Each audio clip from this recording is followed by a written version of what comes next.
একদিন রাবিয়া বসরিয়া রাহমাতুল্লাহ আলাইহি উনি আল্লাহর রাস্তায় একটা রুটি দান করে দিলেন। মেহমান আসছে, মেহমানকে একটা রুটি এইভাবে দান করে নাই, তথা মেহমানকে না খাওয়ায় নিজেও খায় নাই, মেহমানকেও খাওয়ায় নাই। ভিক্ষুক যখন দুয়ারের সামনে দাঁড়ায় বলেছে, আল্লাহর ওয়াস্তে কিছু ভিক্ষা দাও, ও আম্মাস সাইলা ফালা তানহার, হযরতে রাবিয়া বসরিয়া ভিক্ষুককে ফিরায় দেয় নাই, মেহমানরেও খাওয়ায় নাই, নিজেও খায় নাই। একটা রুটি আল্লাহর ওয়াস্তে ভিক্ষুককে ভিক্ষা দিয়া দিছে। সুবহানাল্লাহ। এভাবে যখন একটা রুটি দিয়া দিল অথবা দুইটা রুটি দিয়া দিল, দেওয়ার পর হঠাৎ করে পাশের বাড়ি থেকে রুটি পাঠায়া দিছে। পাশের বাড়ির একজন মহিলা রাবিয়াকে মেহমানদারি করার জন্য রুটি পাঠাইছে 18টা। কয়টা? 18টা। আর উনি রাবিয়া বসরিয়া ভিক্ষুককে দিল দুইটা রুটি। কয়টা রুটি? দুইটা দিল। 2 রুটি, আসছে 18টা। রাবিয়া বসরিয়া বলে, আচ্ছা আবার রুটি না, চলে যাও। মেহমানরা ডাক দিয়া কয়, হ্যাঁ রাবিয়া, আমরা মেহমানরা আছি, তারপরও তুমি 18টা রুটি রাখো নাই কেন? কয়, তোমরা বুঝবা না, এই রুটি আমার না, অন্য লোকের হতে পারে। একটু পরে সেই দাসী আবার আসলো রাবিয়ার কাছে 20টা রুটি নিয়ে। রাবিয়া বসরি 20টা রুটি গ্রহণ করলো। এবার মেহমানরা জিজ্ঞেস করে, হ্যাঁ রাবিয়া, 20টা রুটি তোমার হলো কেমনে? রাবিয়া বসরি ডাক দেয়া বলে, শোনেন, আমি আল্লাহর ওয়াস্তে ভিক্ষুককে 2টা রুটি দান করেছিলাম। রুটি যদি আল্লাহর পক্ষ থেকে আমার কাছে চলে আসে, তাহলে একটা রুটি 10টা রুটির সমান। ভাইরা আমার, বন্ধুরা আমার, আল্লাহর রাস্তায় 1 টাকা দান করলে 10 টাকার সমান সওয়াব। সুবহানাল্লাহ। তাহলে আমি রুটি দিলাম 2টা, আমি পাইলাম 18টা। এটা আমার হতে পারে না, রুটি হলে 20টাই হবে। যখন 20টা রুটি আসছে তখন বুঝছে এটা আমার রুটি, কারণ আল্লাহর রাস্তায় যখন আমরা 1টা টাকা দান করব, আল্লাহ তাআলা 10 গুণ বাড়ায়া সওয়াব দিবে। জোরে কোন সুবহানাল্লাহ। হযরত রাবিয়া বসরিয়া রাহমাতুল্লাহ আলাইহিকে কবরে দাফন করা হলো। ফেরেশতারা জিজ্ঞেস করছেন, মার রাব্বুকি? হযরত রাবিয়া উল্টা ফেরেশতাদের জিজ্ঞেস করে, হ্যাঁ ফেরেশতারা, তোমাদের রব কে? ফেরেশতারা অবাক হয়ে বলে, আমাদের রব হলেন আল্লাহ। রাবিয়া বসরি জিজ্ঞেস করে, তোমরা কত দূর থেকে আসছো? কয়, আমরা আসমান থেকে আল্লাহর হুকুমে এখানে আসছি। হ্যাঁ ফেরেশতারা, হাজার হাজার কিলোমিটার দূর থেকে জমিনে আসছো, আবার জমিন থেকে 3.5 হাত মাটির নিচে আসলা, তারপরও তোমাদের রবকে ভুলে যাও নাই? কয়, না, আমরা আমাদের রবকে কখনো ভুলি না। রাবিয়া বসরি ডাক দিয়া কয়, হ্যাঁ ফেরেশতারা রে, আমার জীবন যৌবন সব আল্লাহর ওয়াস্তে আমি আল্লাহর নামে কুরবানি করে দিলাম। আমি প্রত্যেকটা সময় আল্লাহর জন্য ওয়াকফ করলাম। আমি সব সময় নামাজ পড়লাম, আল্লাহর কুদরতি পায়ে সাজদা দিলাম। আমার লাইফটা, আমার জীবনটা আল্লাহর নামে ওয়াকফ করে দিলাম, আল্লাহর ইবাদতে কাটায় দিলাম। তোমরা যদি আসমান থেকে এত দূরে আইসা আল্লাহকে না ভুলে থাকো, তোমরা কি ধারণা করো আমি রাবিয়া বুঝি আমার আল্লাহকে ভুলে গেছি? না না, আমি রাবিয়া আল্লাহকে ভুলি নাই, আমার রব একমাত্র আমার আল্লাহ। জোরে কোন সুবহানাল্লাহ। নামাজি বান্দা বান্দির পাওয়ার আছে না নাই? আল্লাহর হাবিব বলেন, নামাজি বান্দা বান্দির 2 নম্বরের পুরস্কার হলো, কবরে ফেরেশতারা যখন প্রশ্ন করবেন, মার রাব্বুকা, ফেরেশতাদের প্রশ্নের জবাব আল্লাহ তাআলা সহজ করে দিবেন। 3 নম্বরের পুরস্কার হলো, হাসরের মাঠে কারো আমলনামা পিঠে দেওয়া হবে, কারো আমলনামা বাম হাতে দেওয়া হবে, আর যাদেরকে ডান হাতে আমলনামা প্রদান করা হবে সে হলো সাকসেসফুল মানুষ, কামিয়াব মানুষ। সুবহানাল্লাহ বলেন।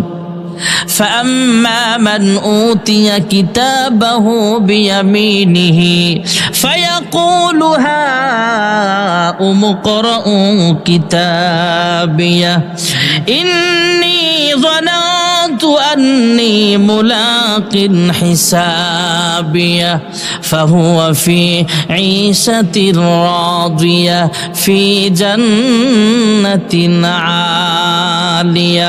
আল্লাহর হাবিব বলেন, নামাজি বান্দা বান্দির 3 নম্বরের পুরস্কার হলো ডান হাতে আমলনামা প্রদান করা হবে। সুবহানাল্লাহ।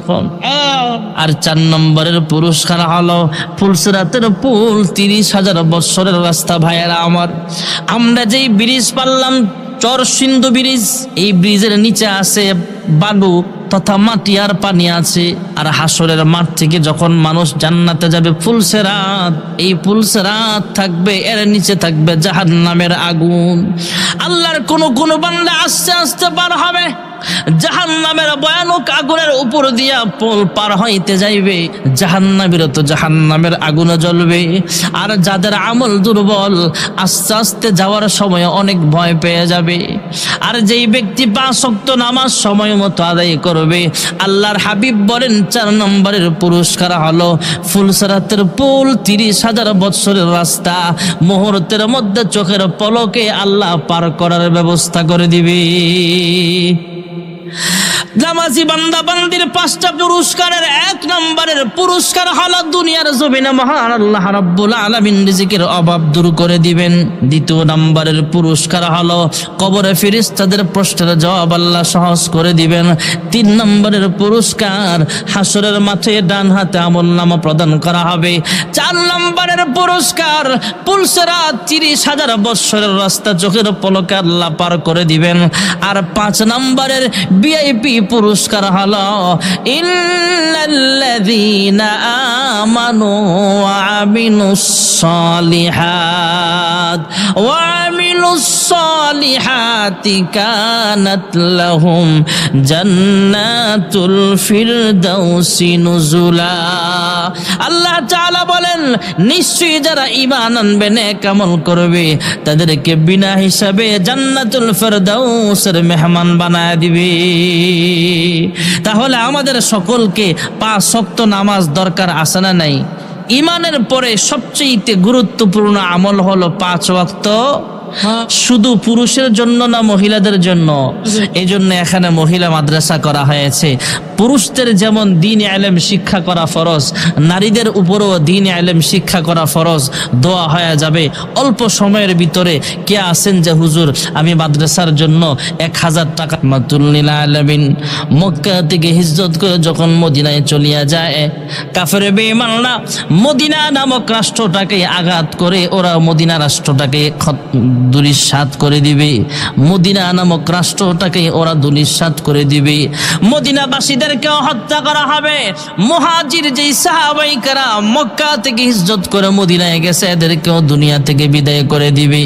এমন ওরা সেনাবাহিনী নিয়া কাফের বেঈমানরা ঐক্যবদ্ধ হইয়া মদিনার পথে রওনা হয়ে গেলে, মদিনার কাছাকাছি একটা জায়গা হলো বদরের প্রান্তর। আল্লাহর হাবিব রাহমাতুল লিল আলামিন সাহাবায়ে কেরামদেরকে জিজ্ঞেস করছেন, হ্যাঁ সাহাবায়ে কেরাম, কাফেররা আসতেছে, বদরের প্রান্তরে যুদ্ধ সংগঠিত হবে। মুসলমানদের পক্ষ থেকে মুহাজির সাহাবায়ে কেরামদের মধ্য থেকে একজন সাহাবী দাঁড়ায়া বলে, ইয়া রাসূলুল্লাহ, ইয়া হাবিবাল্লাহ, ঘর ছাড়লাম, বাড়ি ছাড়লাম, সব কিছু ছাইরা আমরা মদিনায় চলে আসলাম হিজরত করে। এখন যেহেতু মদিনায় শান্তিতে বসবাস করতে পারছি না, আপনি শুধু অনুমতি দেন, কাফেরদের বিরুদ্ধে আমরা যে যা আছে সব কিছু নিয়ে মাঠে নামতে রাজি আছি। সাহাবায়ে কেরামদের মধ্যে যারা আনসারী সাহাবী, এদের মধ্য থেকে একজন সাহাবী দাঁড়ায়া বলে, ইয়া রাসূলুল্লাহ, ইয়া হাবিবাল্লাহ, ওগো আল্লাহর হাবিব, ভয় পাবার কোনো কারণ নাই। আমরা 313 জন সাহাবী প্রস্তুত হয়ে গেলাম, আপনার সামনে পিছনে ডাইনে বামে চতুর্দিকে দাঁড়ায় গেলাম। আমাদের শরীরে বিন্দু পরিমাণ রক্ত থাকা অবস্থায় আপনার শরীরে কোনো আঘাত লাগতে দেওয়া হবে না। যুবকন সুবহানাল্লাহ। মক্কার মানুষ পয়গম্বরকে বাঁচতে দিবে না, আর মদিনার মানুষ পয়গম্বরকে নিজের জীবন গেল আল্লাহর হাবিবের গায়ে আঘাত লাগতে দিবে না। সুবহানাল্লাহ বলেন। আল্লাহর হাবিব রাহমাতুল লিল আলামিন বদরের প্রান্তরে 313 জন সাহাবী নামায়া দিলেন। এর মধ্যে 2 জন শিশু বাচ্চা আছে, ছোট বাচ্চা। একটার নাম হলো মুআজ, আর একটার নাম হলো মুআউযিজ। 2 ভাই আল্লাহর হাবিবের কাছে এসে বলে, ইয়া রাসূলুল্লাহ, ইয়া হাবিবাল্লাহ, আমরাও যুদ্ধের ময়দানে যাব। আল্লাহর হাবিব বলেন, তোমরা যাও, তোমাদের মায়ের খেদমত করো, এটার ভিতরেই তোমাদের কামিয়াবি। 2 ভাই আল্লাহর হাবিবের অনুমতি নিলেন। ইয়া রাসূলুল্লাহ, ইয়া হাবিবাল্লাহ, আমরাও যাব, কারণ মায়ের কাছ থেকে বিদায় নিয়ে আসছি। এই দুই ভাই যুদ্ধের ময়দানে চলে গেলেন। এই দুই ভাই সহ 313 জন সাহাবী যুদ্ধের ময়দানে। কাফেররা হলো হাজারের উপরে, মুসলমানদের অস্ত্র নাই, কিচ্ছু নাই। আল্লাহু আকবার বলে যখন রাস্তায় নেমে গেল, মাঠে নেমে গেল, মুসলমানদের বিজয় আল্লাহ দান করেছে। জোরে বলুন সুবহানাল্লাহ। মুসলমানদের বিজয় অস্ত্র বলে নয়, ঈমানই বলে। ভাইয়ারা আমার, ওই যুদ্ধে আবু জাহেল সহ বড় বড় নেতাদেরকে আল্লাহ দুনিয়া থেকে বিদায় করে দিলেন। মুসলমানরা শহীদ হয়েছে, কিন্তু কাফেরদের মারাত্মক মারাত্মক বড় বড় লিডারদের হত্যা করা হয়েছে। কাফেররা মক্কায় গেল, যারা বেঁচে ছিল কোন রকম জান বাঁচায় মক্কায় পৌঁছে গেছে। কিছুদিন পর আবার আসছে মদিনায়। মদিনা নামক রাষ্ট্রটাকে আর দুনিয়া থেকে বিদায় করে দিবে। আল্লাহর হাবিবকেও হত্যা করা হবে, সাহাবায়ে কেরামদেরকেও হত্যা করা হবে। এই নিউজে আবার আরো বেশি সৈন্য নিয়ে এরা মদিনার পথে রওনা হয়ে গেল। আল্লাহর হাবিব রাহমাতুল লিল আলামিন সাহাবায়ে কেরামদেরকে নিয়ে উহুদের প্রান্তরে অবস্থান করছেন। উহুদ যুদ্ধ শুরু হয়ে গেল। প্রাথমিক অবস্থায় মুসলমানদের বিজয় সুনিশ্চিত হয়ে গেলে মুসলমানরা হয়তো সাহাবায়ে কেরামদের কিছু বুঝার ভুল ছিল, সেখানে একটু গরমিল হওয়ার পর কাফেররা মুসলমানদের উপরে আবার অতর্কিতভাবে হামলা শুরু করে দিয়েছে।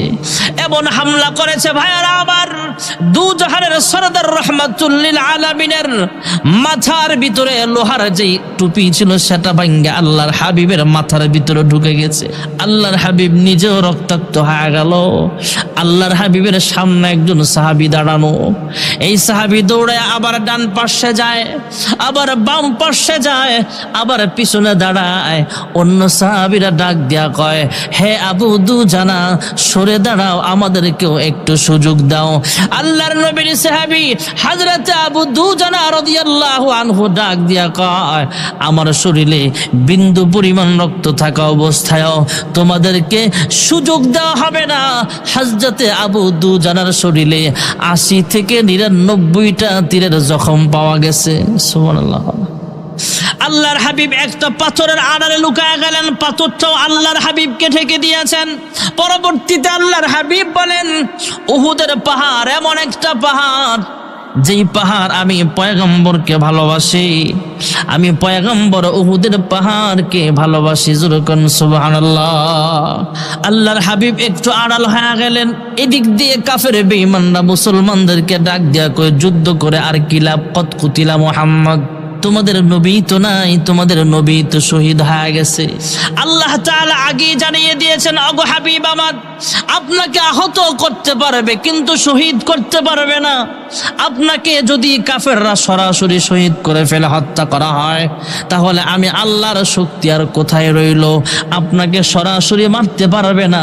আপনাকে হেফাজত করার জিম্মাদারি আমি আল্লাহ আমার কুদরতি হাতে গ্রহণ করে নিয়েছি। আল্লাহর হাবিব পাথরের আড়ালে সাহাবায়ে কেরামদের চোখের আড়াল হয়ে গেলেন। কাফেররাও আল্লাহর হাবিবকে দেখে না। কাফেররা আওয়াজ উঠায় দিছে, কত কুতিলা মুহাম্মদ।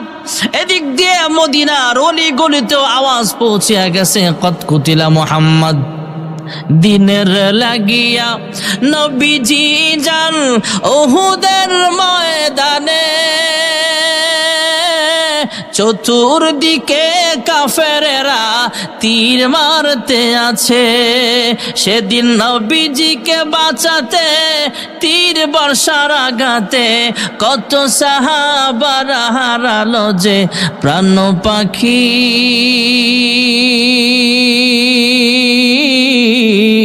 আমরা যে তার আদরের উম্মত, উম্মতের করলাম কি?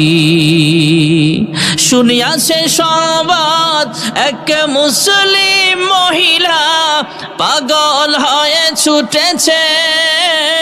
কাফেরেরা বলছে তোমার পতি পুত্র সবাই মারা গেছে। মহিলা বলছে চাই না তা শুনতে, বলো কেমন আছে আমার দয়াল নবী। আমরা যে তার আসলের উম্মত, উম্মতের করলাম কি? আমরা যে তার মোহাব্বতের উম্মত, কয়দিন কেন্দেছি। কাফেররা আওয়াজ উঠায় দিছে, কত কুতিলা মুহাম্মদ। মদিনার অলি গলি দিয়ে একজন আনসারী মহিলা রওনা হলেন উহুদের ময়দানের দিকে। পথিমধ্যে কাফেররা ডাক দিয়া কয়, মহিলা কোথায় যাও? উহুদের ময়দানে যাই, যায় লাভ নাই, তোমার স্বামী যুদ্ধের ময়দানে শহীদ হয়ে গেছে। মহিলা তারপরেও থামে না, দৌড়ায় আর দৌড়ায় উহুদের পাহাড়ের দিকে দৌড়াচ্ছেন। কিছু পথ যাওয়ার পরে আবার ডাক দিয়া বলা হলো, মহিলা কোথায় যাও? উহুদের ময়দানে যাই, যায় লাভ নাই, তোমার সন্তান শাহাদাত বরণ করে ফেলেছে। মহিলা ডাক দিয়া কয়, আমার স্বামী শহীদ হয়েছে, অসুবিধা নেই, আমার সন্তান শহীদ হয়েছে, অসুবিধা নেই, আমার স্বামীর সংবাদ দেওয়ার দরকার নাই, সন্তানের সংবাদ শুনবার আসি নাই, আমাকে খবর দাও আল্লাহর হাবিব এখনো উহুদের ময়দানে জিন্দা আছে কিনা। আল্লাহর হাবিব যদি জিন্দা থাকে, আল্লাহর হাবিবের চেহারার দিকে তাকায়া আমার স্বামী আর সন্তানের সব কষ্ট মুহূর্তের মধ্যে আমি ভুলে যাব। এদিক দিয়ে কাফেররা যখন যুদ্ধের ময়দানে বলে ফেলেছে কত কুতিলা মুহাম্মদ, মুসলমানদের মনোবল হারায় ফেলেছে। ওমরের মতো মানুষ যুদ্ধ ছাইরা বলে, হ্যাঁ কাফেরেরা, যে নবীর জন্য আমি এত যুদ্ধের ময়দানে যুদ্ধ করার জন্য আসলাম, সেই নবী যদি না থাকে তাহলে আমার যুদ্ধ করে কি লাভ?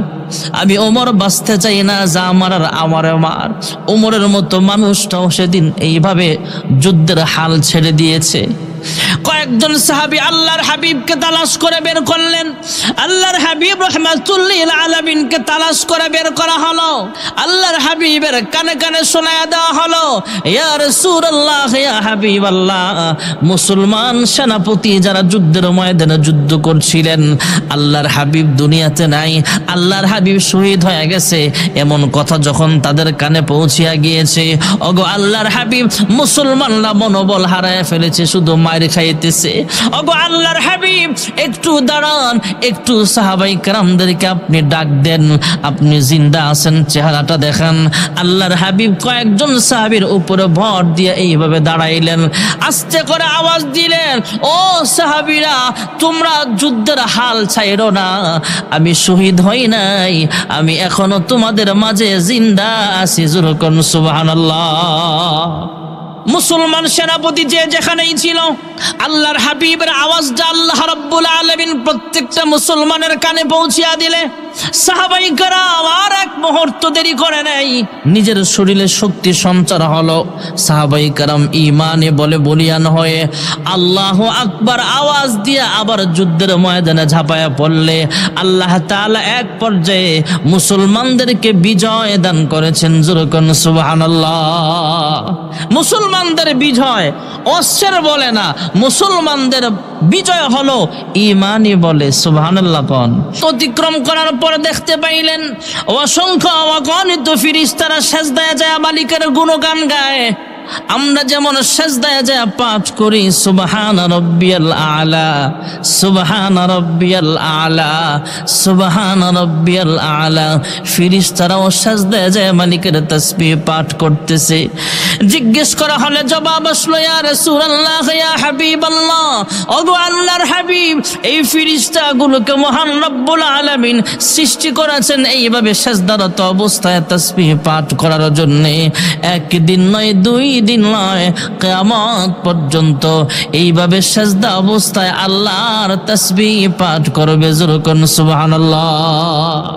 লা ইয়াসুনাল্লাহা মা আমারাহুম ওয়া ইয়াফআলুনা মা ইউমারুন। এই ফেরেশতারা আল্লাহর নাফরমানি করেন না, সব সময় আল্লাহর হুকুমের বাস্তবায়ন করেন। মেরাজের রজনীতে আল্লাহর হাবিব রাহমাতুল লিল আলামিন আসমানের ডিউটিরত ফেরেশতাদের জিজ্ঞেস করলেন, হ্যাঁ ফেরেশতারা রে, তোমাদের সংখ্যা কত বলতে পারো নাকি? ফেরেশতারা জানাইলেন, হ্যাঁ বার এলাহির বন্ধু, আমাদের ফেরেশতাদের সংখ্যা কত আমরা বলতে পারি না, তবে আপনাকে একটু আইডিয়া দিতে পারি, ধারণা দিতে পারি। জমিনে যেমন একটা ঘর আছে, এখানে কাবা, পৃথিবীর বিভিন্ন জায়গা থেকে আল্লাহর দাওয়াতি মেহমানগণ লব্বাইক আল্লাহুম্মা লব্বাইক, লব্বাইক লা শারীকা লাক লব্বাইক, ইন্নাল হামদা ওয়ান নি'মাতা লাকা ওয়াল মুলক লা শারীকা লাক লব্বাইক। আল্লাহর দাওয়াতি মেহমানগণ পৃথিবীর বিভিন্ন জায়গা থেকে যেই ঘর তাওয়াফ করার জন্য ছুটে চলে আসে, ওই ঘরটা হলো মানুষের কাবা। আর ওই ঘরের বরাবর আসমানও একটা ঘর আছে, বাইতুল মামুর, এটা হলো ফেরেশতাদের কাবা। জমিনের ঘর মানুষ তাওয়াফ করে, আর এই ঘরটা প্রতিদিন 70,000 ফেরেশতা তাওয়াফ করে। যখন সুবহানাল্লাহ। قال رسول الله صلى الله عليه وسلم فإذا هو يدخله كل يوم 70,000 ملك لا يعودون إليه أو كما قال عليه الصلاة والسلام। ফেরেশতারা জানাইলেন, ও আল্লাহর হাবিব, জমিনের ঘর মানুষ তাওয়াফ করে, আর আসমানের ঘর মানুষ না, আসমানের ঘরটা হলো ফেরেশতারা তাওয়াফ করে। সৃষ্টি লগ্ন থেকে নিয়ে প্রথম দিন 70,000 ফেরেশতা তাওয়াফ করেছিলেন। দ্বিতীয় দিন, প্রথম দিন 70,000 ফেরেশতাদের কোনো সুযোগ নাই, নতুন 70,000 ফেরেশতা তাওয়াফ করেছিলেন। তৃতীয় দিন নতুন করে 70,000 ফেরেশতা এই ঘরটাকে তাওয়াফ করেছে। ওগো আল্লাহর হাবিব, একদিন নয়, 2 দিন নয়, কিয়ামত পর্যন্ত এইভাবে প্রতিদিন নতুন নতুন 70,000 ফেরেশতা এই ঘরটাকে তাওয়াফ করবে। একবার যে ফেরেশতা তাওয়াফ করার সুযোগ পেয়েছে, কিয়ামত পর্যন্ত দ্বিতীয়বার আর কোনোদিন সিরিয়াল পাবে না। যখন সুবহানাল্লাহ। তাহলে ফেরেশতাদের সংখ্যা আমাদের চাইতে কম না অনেক বেশি? এই ফেরেশতারা কখনো আল্লাহর নাফরমানি করে না। মানুষ আর ফেরেশতার মধ্যে যত ব্যবধান, এর মধ্যে প্রধান ব্যবধান হলো আমরা যে পেট আছে, বিশেষ অঙ্গ আছে, ফেরেশতাদের এগুলা নাই। যেহেতু পেটই নাই, খাবারের কোনো চাহিদাও নাই। আমাদের পেট আছে, তাই খাবারের চাহিদা আছে। খাবারের চাহিদা পূরণ করতে যায় কেউ হালাল রুজি উপার্জন করে, আবার কেউ চুরি করে, আবার কেউ সুদ খায়, আবার কেউ ঘুষ খায়, আবার কেউ ডাকাতি করে, আবার কেউ পরের সম্পদ চুরি করে। এমন আছে না নাই? ফেরেশতাদের খাবারই নাই, এদের খাবার হলো আল্লাহর তাসবিহ। সুবহানাল্লাহ। আমার উস্তাদ মুফতি হাতেম দামাত বারাকাতুল আলিয়া, আমি জিনার কাছে বুখারী শরীফ পড়েছি, এখনো আল্লাহ হায়াতে বাঁচায় রাখছে। শাইখুল ইসলাম আল্লামা আহমদ শফি রহমাতুল্লাহ আলাইহি এবং আমার উস্তাদ মুফতি হাতেম সাহেব দামাত বারাকাতুল আলিয়া দুজন একসাথে দারুল উলুম দেওবন্দে পড়েছিলেন। তো হুজুর মাঝে মাঝে বলতেন, আল্লাহ রাব্বুল আলামিন বড় দুনিয়াতে যা বানাইছেন, ছোট দুনিয়াতে তা রাখছে। বড় দুনিয়া হলো 7 আসমান 7 জমিন যা আছে তার ভিতরে, আর ছোট দুনিয়া হলো 3.5 হাত বডি। সুবহানাল্লাহ। না, জমিনের ভিতরে কিছু মাটি আছে, দেখবেন শক্ত মাটি, যেই শক্ত মাটির ভিতরে কোনো সবজি, কোনো ঘাস জন্ম হয় না। মানুষের দেহের ভিতরে কিছু অঞ্চল আছে যেখানে কোনো পশম জন্ম হয় না। দুনিয়ার জমিনে কিছু জায়গা আছে জঙ্গলে ভরা, বন জঙ্গলে ভরা। মানুষের কিছু জায়গা আছে, যেমন মাথা, এখানে চুল আছে না নাই? আফ্রিকার জঙ্গল। আল্লাহ রাব্বুল আলামিন বড় দুনিয়াতে যা রাখছেন, ছোট দুনিয়াতে তা রাখছেন। বড় দুনিয়াতে আল্লাহ যা রাখছেন, ছোট দুনিয়াতে সংক্ষিপ্ত আকারে তা ঢুকাইয়া দিচ্ছেন। আমরা মানুষ বুঝি না, এই দুনিয়াতে আল্লাহ রাব্বুল আলামিন মানুষ পাঠিয়েছেন একমাত্র আল্লাহর গোলামির জন্য, ফেরেশতা বানিয়েছেন মানুষের খেদমতের জন্য। সুবহানাল্লাহ বলেন। এই ফেরেশতারা কখনো আল্লাহর নাফরমানি করেন না, সব সময় হুকুমের বাস্তবায়ন করে। আমরা মানুষ শুধু আল্লাহকে চিনি না, ফেরেশতারা ঠিকই আল্লাহরে চিনে। আমার উস্তাদ মুফতি হাতেম সাহেব মাঝে মাঝে বলতেন, ইউসাব্বিহু লাহু মা ফিস সামাওয়াতি ওয়াল আরদ। কোরআন শরীফের আয়াতই তো আছে, জমিনের সব মাখলুক আল্লাহর জিকির করে। সুবহানাল্লাহ। কুকুর ঘেউ ঘেউ করে, আমরা মনে করতেছি ঘেউ ঘেউ করে, না না, কুকুরটাও আল্লাহর কাছে দোয়া করে রব্বি আন্নী মাহরুমুন ফান্তাসির। ছাগল মে মে করে, আমরা মনে করি মে মে করতেছে, আসলে মে মে নয়, সেও আল্লাহর নামের জিকির করতেছে।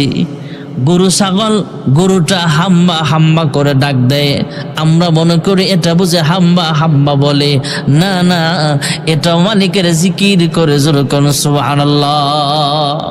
গাছ আল্লাহর দেওয়া মাখলুক, এই গাছ যতক্ষণ পর্যন্ত আল্লাহর জিকির করবে ততক্ষণ গাছ জীবিত থাকবে। আপনাদের এলাকায় আশপাশে নদীর ভিতরে মাছ আছে না নাই? এই মাছ দেখবেন ঠোঁট লড়ায়, একটু খেয়াল করে দেখবেন পানির মধ্যে মাছটা বারবার ঠোঁট লড়ায়। আমরা মানুষ মাছের ঠোঁট নড়ানো দেখলে মনে করি মাছটা মনে হয় খাবারের জন্য ঠোঁট লড়ায়, না না, খাবারের জন্য ঠোঁট লড়ায় না, এটা ঠোঁট লড়ায় মালিকের তাসবিহ পড়ে। জোরে কোন সুবহানাল্লাহ। ছোট দুনিয়ার বড় দুনিয়াতে যা আছে মানুষের দেহে তা আছে ঠিক, কিন্তু বড় দুনিয়ার সব মখলুকের রিজিক, সব মখলুক হায়াত হলো যতক্ষণ আল্লাহর জিকির চলবে ততক্ষণ মাছের হায়াত। সুবহানাল্লাহ বলেন। আল্লাহ রাব্বুল আলামিন ফেরেশতা বানিয়েছেন, এই ফেরেশতারা আল্লাহর হুকুমের বাস্তবায়ন করেন, কখনো নাফরমানি করেন না। উল্টা আরেকটা মখলুক পৃথিবীর জমিনে এমন আছে, গরু ছাগল এই ধরনের মাখলুক গুলা অন্যের জমিনের ফসল খাইলে মজা লাগবে এটা বুঝে, কিন্তু অন্যের জমিনের ধান খেত খাইলে যে কপালে মাইর আছে সেটা বুঝে না। এ এলাকায় গরু আছে না নাই? গরু রশি দিয়া বাইন্দা খোটা দেয়, কেন জানেন? যাতে অন্যের জমিনের ফসল না খাইতে পারে। এখন রশি ছুড়ায়া যদি এই গরুটা অন্যের জমিনের ফসল খাইতে যায়, ওই জমিনওয়ালা বাঁশ দিয়া হোক যেটা দিয়া হোক এই গরুরে মাইর দেয়। এমন অভ্যাস আমাদের আছে না নাই? আছে। অন্যের জমিনের ফসল খাইলে যে মজা লাগবে এটা গরু জানে, কিন্তু কপালে যে মাইর আছে সেটা জানে না। ভাইয়েরা আমার, বন্ধুরা আমার, গরু আর ছাগল অন্যের জমিনের ফসল খাইলে মজা লাগবে সেটা বুঝে, কিন্তু অন্য জমিনের ফসল খাইলে কপালে সাজা আছে শাস্তি আছে সেটা বুঝে না। ফেরেশতারা অন্যের জমিনের ফসল খাইলে, চুরি করলে, বাটপারি করলে, মিথ্যা কথা বললে, নাফরমানি করলে পরকালে সাজা পেতে হবে, জাহান্নামের আগুনে জ্বলতে হবে এটা জানে, কিন্তু অন্যের জমিনের ফসল যে কেমন মজা এরা তো খায় না, খাবার কি মজা সেটা বুঝেও না। ব্যতিক্রম হলো মখলুক, আশরাফুল মখলুকাত মানুষ। এই মানুষ গুনাহের মজাও বুঝে আবার সাজাও বুঝে। এই মানুষ যখন গুনাহের সাজার দিকে খেয়াল কইরা পরকালে আল্লাহর কাজ গড়াইয়া দাঁড়াইয়া জবাব দিতে হবে সেটা খেয়াল কইরা যখন এই মানুষগুলো গুনাহের কাজ থেকে বিরত থাকবে, আল্লাহর কুদ্দুতি পায়ে সাজদা দিবে, আল্লাহ তাআলা বলেন ওয়ালাকাদ কাররামনা বানি আদম। এই মানুষ যখন আমি আল্লাহর ইবাদত করবে, আমি আহকামুল হাকিমিন আল্লাহ রাব্বুল আলামিন জগতে যত মাখলুকাত বানাইলাম ফেরেশতা সহ সমস্ত মাখলুকাতের চাইতেও আমি আল্লাহ এই মানুষকে মর্যাদা দিয়া বিনা হিসাবে জান্নাতুল ফেরদাউসের মেহমান আমি আল্লাহ বানায়া দিব। সুবহানাল্লাহ ওয়ালহামদুলিল্লাহ লা ইলাহা লা ইলাহা লা ইলাহা ইল্লাল্লাহ লা ইলাহা ইল্লাল্লাহ লা ইলাহা ইল্লাল্লাহ লা ইলাহা ইল্লাল্লাহ লা ইলাহা ইল্লাল্লাহ লা ইলাহা ইল্লাল্লাহ লা ইলাহা ইল্লাল্লাহ লা ইলাহা ইল্লাল্লাহ মুহাম্মাদুর রাসূলুল্লাহ সাল্লাল্লাহু আলাইহি ওয়াসাল্লাম। আমরা মানুষ আশরাফুল মাখলুকাত, আমাদের দাম কম না বেশি? সব মাখলুকাতের চাইতেও বেশি। কারণ আমরা গুনাহের মজাও বুঝি, সাজাও বুঝি। গুনাহ করলে যে সাজা পেতে হবে সেটা খেয়াল কইরা যখন গুনাহ থেকে বিরত থাকি তখন আল্লাহ এটা বেশি পছন্দ করে। সুবহানাল্লাহ বলেন। আমি আপনাদের মাঝে কোরআনুল কারীম থেকে একখানা আয়াতে কারিমা তিলাওয়াত করেছি। রাসূল আকরাম সাল্লাল্লাহু আলাইহি ওয়াসাল্লামের অসংখ্য হাদিস শরীফ থেকে একখানা হাদিসের টুকরা পাঠ করেছি। এগুলো সামনে রেখে অল্প কিছু কথা বলবো, তারপরে দোয়া হয়ে যাবে ইনশাআল্লাহ। এর বিষয়বস্তু হলো 5 ওয়াক্ত নামাজ। তবে বিষয়বস্তু 5 ওয়াক্ত নামাজ হলো আনুষঙ্গিক অনেক কথা চলে আসবে সমসাময়িক। রাসূল আকরাম সাল্লাল্লাহু আলাইহি ওয়াসাল্লামের বয়স যখন প্রায় 50, কয় বছর? 50। আমি আগে আপনাদের মাহফিলে যেদিন আসছিলাম, গত বছর নাকি আগের বছর, গত বছরের আগের বছর যে আসছিলাম, তখন রাসূল আকরাম সাল্লাল্লাহু আলাইহি ওয়াসাল্লামের জীবনী থেকে কিছু কথা বলেছিলাম। তো আজকে রাসূল আকরাম সাল্লাল্লাহু আলাইহি ওয়াসাল্লামের জীবনী না, আজকে শুধু জিজ্ঞেস করছি আপনাদের কাছে যে রাসূলুল্লাহ সাল্লাল্লাহু আলাইহি ওয়াসাল্লাম হায়াত জমিনে কয় বছর জীবিত ছিলেন? 63 বছর। এর ভিতরে রাসূলের বয়স যখন প্রায় 50-এর কাছাকাছি, তখনকার কিছু কথা আপনাদেরকে শোনাবো ইনশাআল্লাহ। রাসূল আকরাম সাল্লাল্লাহু আলাইহি ওয়াসাল্লাম তায়েফ গেলেন। তায়েফের মানুষ আল্লাহর হাবিবকে কষ্ট দিছে। আল্লাহর হাবিব রহমাতুল্লিল আলামিন তায়েফের মানুষের কাছ থেকে কষ্ট পায়া দু জাহানের সরদার রহমাতুল্লিল আলামিন মনটা অনেক খারাপ। এদিক দিয়ে চাচা আবু তালেবও মারা গেলেন, আম্মাজান খাদিজাও দুনিয়া থেকে বিদায় হয়ে গেলেন। মনটা ভালো না আরো খারাপ। ছোট্ট সময়ে মা আমিনা আফসোস করে বলেছিলেন, এমন সুন্দর শিশু বাচ্চা মুহাম্মদ ইবনে আব্দুল্লাহ, আজকে আব্দুল্লাহ যদি জিন্দা থাকতো তাহলে বাবা আব্দুল্লাহ সন্তানটাকে কোলে নিয়ে চুমু খাইতো, আদর করত। বাবার আঙ্গুলে ধইরা ধইরা সন্তান মাহফিলে যায়, বাবার আঙ্গুলে ধইরা ধইরা সন্তান নানার বাড়ি বেড়াইতে যায়, বাবার আঙ্গুলে ধইরা ধইরা সন্তান মসজিদে যায়, বাবার আঙ্গুলে ধরে ধরে দোকানপাটে এখানে সেখানে ঘুরতে যায়। আজকে আব্দুল্লাহ যদি জিন্দা থাকতো তাহলে মুহাম্মদকে আঙ্গুলে ধরায়া ধরায়া ঘুরতে নিয়ে যাইতো, মসজিদে নিয়ে যাইতো, নানার বাড়ি বেড়াইতে নিয়ে যাইতো। মহান আল্লাহ রাব্বুল আলামিন কুদরতি আওয়াজ দিয়া বলে, হে আমেনা, মন খারাপ করার কিছুই নাই, সময় হইতে দাও, আমার হাবিবকে বড় হইতে দাও।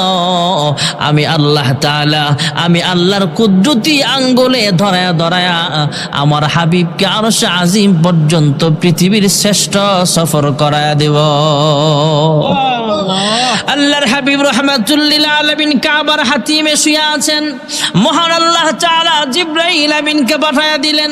হযরতে জিবরাইল আলাইহিস সালাতু ওয়াস সালাম সঙ্গে আরো কয়েকজন ফেরেশতাও আছেন। আল্লাহর হাবিবকে আদবের সঙ্গে ঘুম থেকে জাগায়া তুললেন, সিনা চাক করানো হলো।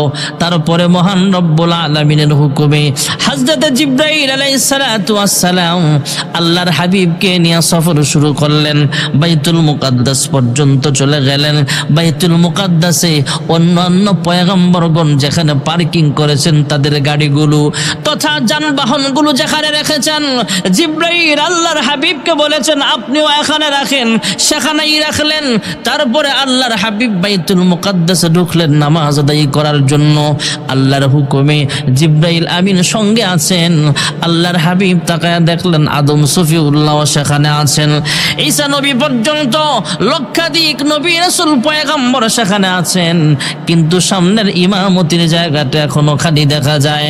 আল্লাহর হাবিব রাহমাতুল্লিল আলামিন সামনের দিকে আগায়। জিবরাইল আমিন কানে কানে জানায়া দিলেন, ইয়া রাসূলুল্লাহ, ইয়া হাবিবাল্লাহ, ওগো আল্লাহর হাবিব, লক্ষাধিক নবী রাসূল পয়গম্বরকে মহান আল্লাহ রাব্বুল আলামিন বাইতুল মুকাদ্দাসে একত্রিত করেছেন আপনার ইমামতিতে 2 রাকাত নামাজ আদায় করার জন্য। ইমামুল আউয়ালিন ওয়াল আখিরিন বাহর সাদাকা রাহমাতাল লিল আলামিন, শুধু ওয়াজুদাস রাহমাতুল লিল আলামিন, মসজিদে ও শুধু হামারু ইয়া জমিন। আল্লাহর হাবিব রাহমাতুল লিল আলামিন নামাজ পড়ালেন। বাইতুল মুকাদ্দাসে 2 রাকাত নামাজ আদায় করার পর আসমানের সফরে রওনা হলেন। আল্লাহর হাবিব পরের দিন সকাল বেলা ফজরের নামাজের পর সাহাবায়ে কেরামদেরকে ঘটনা শোনায়।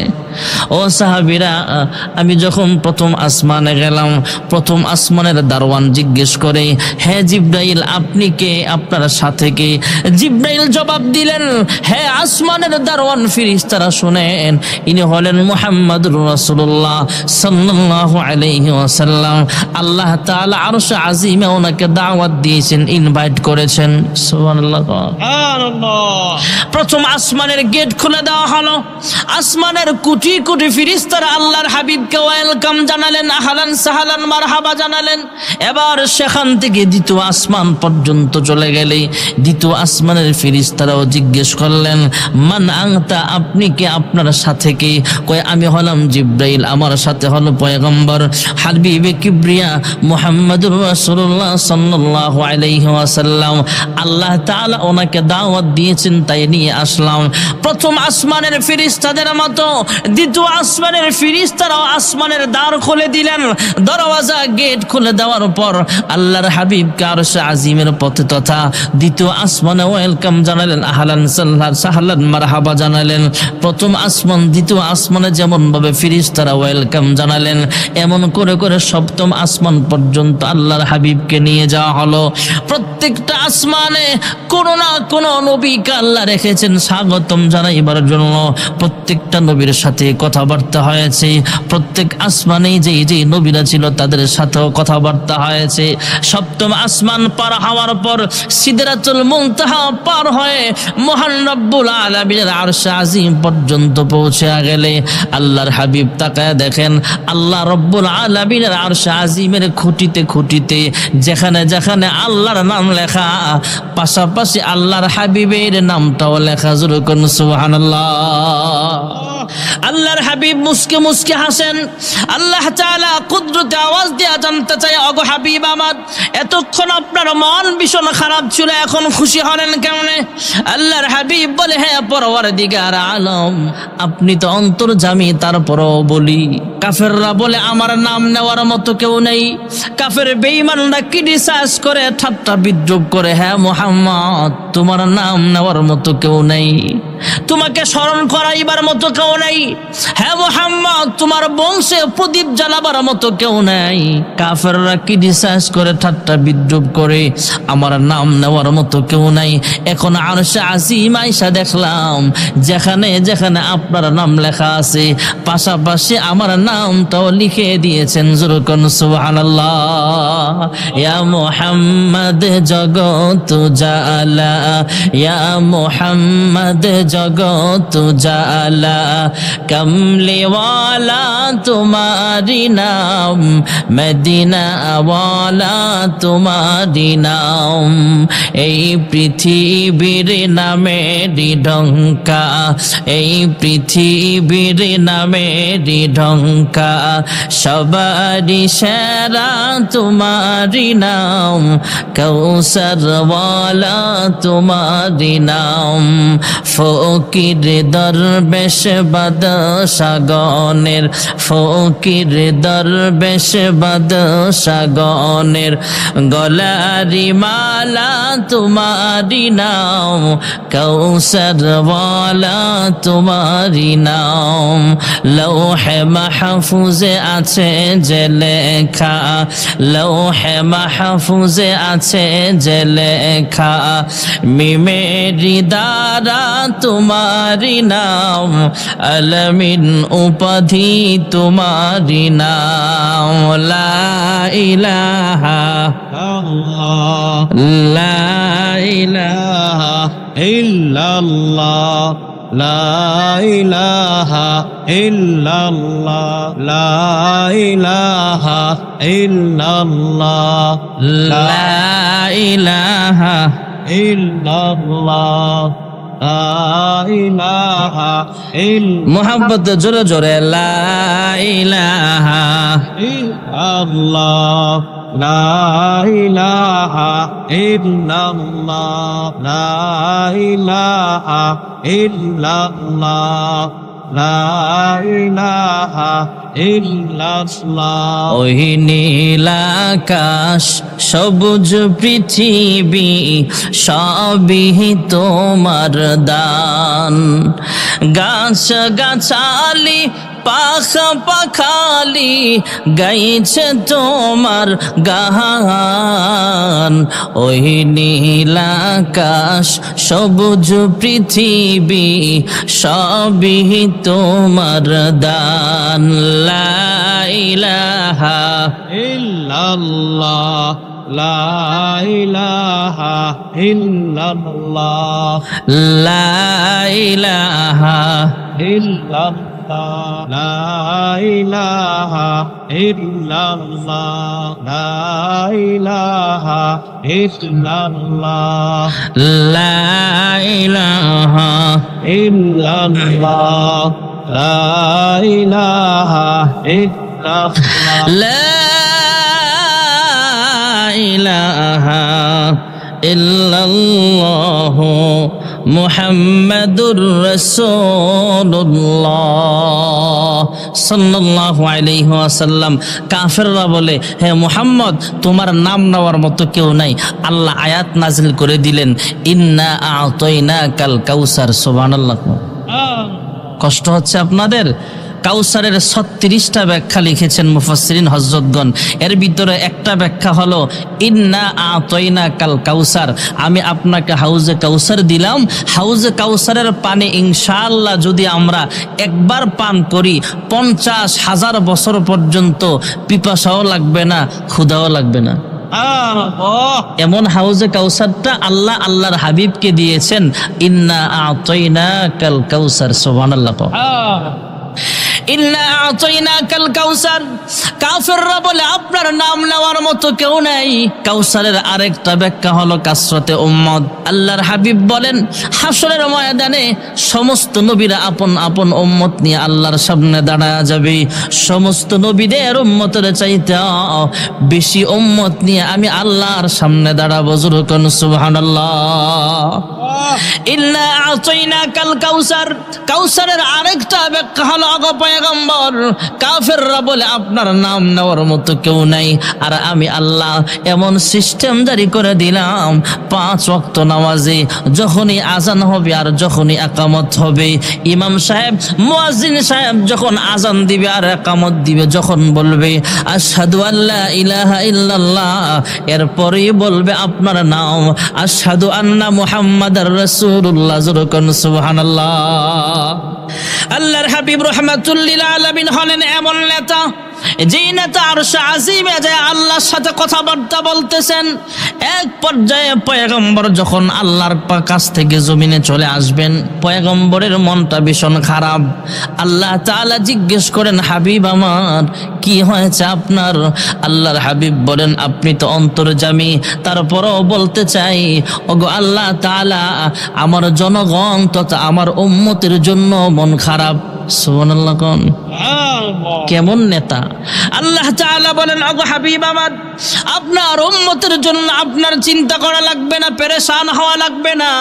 যান যান, আপনার উম্মতের জিন্দেগির সব গুনাহ আমি আল্লাহ মাফ করে দিলাম। কেমন নেতা পাইছি ভাই, যেই নেতা ডাক দিয়া কয়, আল্লাহ আমার এই বাজেটে হবে না, বাজেট আরো বাড়ান। সুবহানাল্লাহ। রে, আর আমাদের নেতারা, গাজীপুরের নেতারা ভালো। আমগো দেশের নেতারার কথা বলতেছি। ক্ষমতা পাবার আগে মনটা ভালো থাকে, পথে ঘাটে পায়ে যাকে সালামটা দেয় আগে। ক্ষমতা পেলে পরে ক্ষমতার এই জোরে এই জনতাকে সে আর চেনে না, যে কথা না বলে আমি থাকতে পারি না। ঠিক কিনা? মসজিদে জুতা চোর ধরা খাইলে যে ল্যাংরা হেও একটা লাথি দেয়, গণ ধোলাই দেয়। আর আমাদের দেশে অনেক চোর আছে, শিক্ষিত চোর, এসি রুমের ভিতরে বৈশা বৈশা জনগণের রক্ত আর ঘামের পয়সা চুরি করে। দুর্নীতির আখড়ায় বসে জাহির করে জ্ঞান, দুর্নীতির ওই আখড়ায় বসে জাহির করে জ্ঞান, কলম দিয়ে কামায় টাকা আবার ধরে সাধুর ভান। ওরা শিক্ষিত শয়তান, ওরা শিক্ষিত শয়তান। ঠিক না বেঠি? কিন্তু আমরা এমন নেতা পাইছি ভাই, যেই নেতা বলে আল্লাহ বাজেট আরো লাগবে। সুবহানাল্লাহ কোন না? আল্লাহ তাআলা ডাক দিয়া কয়, হাবিব আমার মন খারাপ কইরেন না, আমি আল্লাহ রাব্বুল আলামিন আপনার উম্মতের গুনাহ মাফ করলাম, এখানেই শেষ নয়। আপনার উম্মতের মর্যাদা সমস্ত নবীর উম্মতের চাইতেও আমি আল্লাহ আরো বাড়ায়া দিলাম। এমন নেতা পাইছি ভাই, যেই নেতা ডাক দেয়া কয় আল্লাহ এই বাজেট হবে না, বাজেট আরো বাড়ান। সুবহানাল্লাহ না? আল্লাহ তাআলা বলেন, ওগো হাবিব আমার, আমি আপনার উম্মতকে 50 ওয়াক্ত নামাজ হাদিয়া দিয়া দিলাম। আপনি যেমন মেরাজ করেছেন, আমার সাথে দেখা করেছেন, আপনার উম্মত যখন নামাজে দাঁড়াবে আমি আল্লাহ নিজে যায় দেখা করব, কথাবার্তা বলবো। জোরে কোন সুবহানাল্লাহ। এই জন্যই বলা হয় as-salatu mi'rajul মুমিনিন। আল্লাহর হাবিব 50 টাইম সালাত 50 ওয়াক্ত নামাজ নিয়ে জমিনে ফিরছিলেন। পথি মধ্যে আকাশ পথে মুসা নবীর সাথে দেখা হয়ে গেল। মুসা নবী জিজ্ঞেস করলেন, আপনার উম্মতকে আল্লাহ কি হাদিয়া দিল? আল্লাহর হাবিব বলেন 50 ওয়াক্ত নামাজ হাদিয়া দিয়েছেন। মুসা পয়গম্বর বলেন 50 ওয়াক্ত নামাজ পড়া আপনার উম্মতের কষ্ট হয়ে যাবে। উম্মতের ব্যাপারে আপনার চাইতে আমার অভিজ্ঞতা বেশি। সুবহানাল্লাহ কোন? মুসা নবী একদিন রাস্তা দিয়া যায়, পাহাড়ে যাইব, আল্লাহর সাথে কথা কইব। হঠাৎ করে দেখে 120 বছরের এক লোক রাস্তার পাশে বসে কাঁদতাছে। কয় বছরের? 120 বছরের একজন মহিলা রাস্তার বসে বসে কাঁদতাছে। ডাক দিয়ে জিজ্ঞেস করে, মহিলা কান্দ কেন? কয়, হে মুসা পয়গম্বর, আমার একটা শিশু বাচ্চা মারা গেছে, এই জন্য কাঁদতেছি। কয়, তোমার শিশু বাচ্চার বয়স কত? কয়, মাত্র 86 বছর। সুবহানাল্লাহ বলনা? শিশু বাচ্চাই তো, তখনকার হায়াত পাইতো 900 বছর, হায়াত পাইতো 800 বছর। সেই হিসাবে তো 100 বছর হইলে 80 বছর হইলে শিশু হই। হ্যাঁ পয়গম্বর। মুসা নবী ডাক দেয়া বলে, হ্যাঁ শেষ জামানার পয়গম্বর, আপনার উম্মতের পক্ষে কষ্ট হয়ে যাবে 50 ওয়াক্ত নামাজ আদায় করা। আল্লাহর কাছে ফিরিয়া যান। ফিরিয়া গেলে আল্লাহ তাআলা 45 ওয়াক্ত কমায়া শেষ পর্যায়ে আবার আসলেন, আবার পাঠালেন, আবার আসলেন, আবার পাঠালেন। এমন করে শেষ পর্যায়ে 45 ওয়াক্ত নামাজ কমায়া মাত্র 5 ওয়াক্ত রেখেছেন। সুবহানাল্লাহ। মহান আল্লাহ রাব্বুল আলামিন কুদরতি আওয়াজ দিয়া জানায়া দিলেন, ওগো হাবিব আমার, আমি আল্লাহ প্রথম ঘোষণা করেছিলাম 50 ওয়াক্ত নামাজ। আমি আল্লাহর ঘোষণা বৃথা যেতে পারে না। আপনার কোন উম্মত যদি দৈনিক 5 ওয়াক্ত নামাজ রীতিমতো আদায় করে, 5 ওয়াক্তের বিনিময়ে শুধু 5 ওয়াক্ত নয়, আমি আল্লাহ 50 ওয়াক্ত নামাজের সব লিখিয়া দিব। আল্লাহর হাবিব রাহমাতুল্লিল আলামিন বলেন, যেই ব্যক্তি 5 ওয়াক্ত নামাজ সময় মতো আদায় করবে, আল্লাহ তাআলা তাকে 5টা পুরস্কার দিবে। সুবহানাল্লাহ না? কয়টা পুরস্কার? 5টা। 1 নম্বরের পুরস্কার হলো দুনিয়ার জমিনে আল্লাহ রিজিকের অভাব দূর করে দিবেন। সুবহানাল্লাহ না? আমরা যে যে কাজ করি, কৃষি কাজ করি, ড্রাইভারি করি, মাঠে গরু চড়াই পেটের দায়ে, আর আল্লাহর হাবিব বলেন নামাজ ঠিক মতো পড়বা, রিজিকের অভাব দূর করবেন কে? আল্লাহ। নামাজের আজান হয়ে গেছে, মসজিদে নামাজ চলতেছে, আর আমরা সাইস্টেলে বয়ে আড্ডা মারি। এমন লোক কালিয়াসি নাই? আছে। ওরে বাবা, আওয়ামী লীগ আইলে আওয়ামী লীগের পক্ষে কথা কইব, বিএনপি এলে বিএনপির পক্ষে কথা কইব। সারাদিন শুধু চা আর চা খায়। চা খাইতে খাইতে শৈল আর রক্ত নাই, শৈল কাটলে চাওই বাইর হয়, এত চা খাওয়া খায়। এমন চা খোর আছে না নাই? একটাও নিজের না। আওয়ামী লীগের লোক খাইলে কয়, আরে জয় বাংলা, নৌকো এতো চাইবো। আর কোন দল আছে নাকি বাংলাদেশ? আওয়ামী লীগের লোক খুশি হইব না বেজার হইব? খুশি। ছাসারে চা দে, একটা রুটি দে, একটা কলা দে, ছাসায় খাইয়া বইয়া রয়েছে। হ্যাঁ নেই, একটু পরে আবার বিএনপির লোক আইছে, আরে দানের শীষের বাংলাদেশ বেল আছে না আওয়ামী লীগের, এখন বিএনপির লোক খুশি হইব না বেজার হইব? খুশি। ছাসারে একটা রুটি দে, চা দে, কলা দে, খাইয়া বইয়া রয়েছে। একটু পরে আইছে লাঙ্গল, আরে লাঙ্গল হইতে কাম, এটাই তো জিতবো। আওয়ামী লীগও দেখছি, বিএনপিও দেখছি, এখন তুম করে দেখানো লাগবে। এই কথা বললে লাঙ্গল খুশি হয়ে সেও চা খাওয়ায়। এমন চা খোর সারাদিন খাইতে খাইতে সন্ধ্যাবেলায় একটাও নিজের খরচ না, এমন চা খোর জমিনে নাই। মসজিদে যায় না, সাদও খায়, খায়ও এ লগে একটা টানে আছে, টানিয়া এদিকেও আছে, টানতে টানতে টানতে টানতে আবার ঘোড়া পর্যন্ত টান দেয় না, টানতে লাস্টে একটা জোরে টান মারে, এটার নাম হলো শোক টান। বুড়ির গালেও এমনি চুমা দেয় না, নাতি ডাক দেয় দাদা দাদির গালেও তো এমনি চুমা দেও না, যেমনি বিড়ির টান মারো। আরে এটার টেস্ট কি বুঝবি, এটার নাম হলো শোক টান। এমন টানিয়া আসেনিও, টানলে কি সব হয় না গোনা হয়? মুখের দুর্গন্ধ কবে না বাড়ে। এমন জোরে টানে বিড়ি গলার রগ যায় যে ছিড়ি, এমন জোরে টানে বিড়ি গলার রগ যায় যে ছিড়ি। বুড়ার মুখে বিড়ির গন্ধ, বুড়ির ভাবনা নাই, বুড়া বিড়ি খায় টিভি চায় জুয়াও খেলায়, বুড়া বিড়ি খায়। ঠিক কিনা চাচা? ভালো হয়ে যান, আপনি এই সময়টা চাইস্থলে না কাটায়া মসজিদে কাটান, আল্লাহ ওয়ালা হয়ে যাবেন। ঠিক না বেঠিক? আল্লাহর হাবিব বলেন 1 নম্বরের পুরস্কার হলো দুনিয়ার জমিনে আল্লাহ রাব্বুল আলামিন রিজিকের অভাব অনটন দূর করিয়া দিবেন। 2 নম্বরের পুরস্কার হলো আমি আপনি যখন কবরের বাসিন্দা হয়ে যাব, জানি না আজকের মাহফিল কার জন্য জীবনের শেষ মাহফিল হয়ে যায়। একদিন আজরাইলের সাথে আমার দেখা হয়ে যাবে, আমার দেহ থেকে রূহটা আলাদা করে দিবে। কিছু মানুষ দৌড়ায়া মসজিদে যাবে মাইকে আলান দেওয়ার জন্য, কয়েকজন বাসজারে বাঁশ কাটতে ব্যস্ত হয়ে যাবে, আর কয়েকজন বাজারে রওনা হবে কাফনের কাপড় কেনার জন্য, আর কয়েকজন কবরস্থানে রওনা হবে কবর খনন করতে। কয়েকজন মহিলা বড়ই পাতার গরম পানির জাল দিবে, গরম পানি দিয়ে আমাকে মশারি টানায়া জীবনের শেষবারের মতো গোসল দিয়া দিবে। জীবনের শেষবারের মতো গোসল দিয়া 4 জন শক্তিশালী মানুষ খাটিয়ায় বহন করে জানাজার মাঠে নিয়ে যাবে। জানাজার মাঠে জানাজা কমপ্লিট হওয়ার পর আবার 4 জন বহন করে কবরস্থানে নিয়ে যাবে।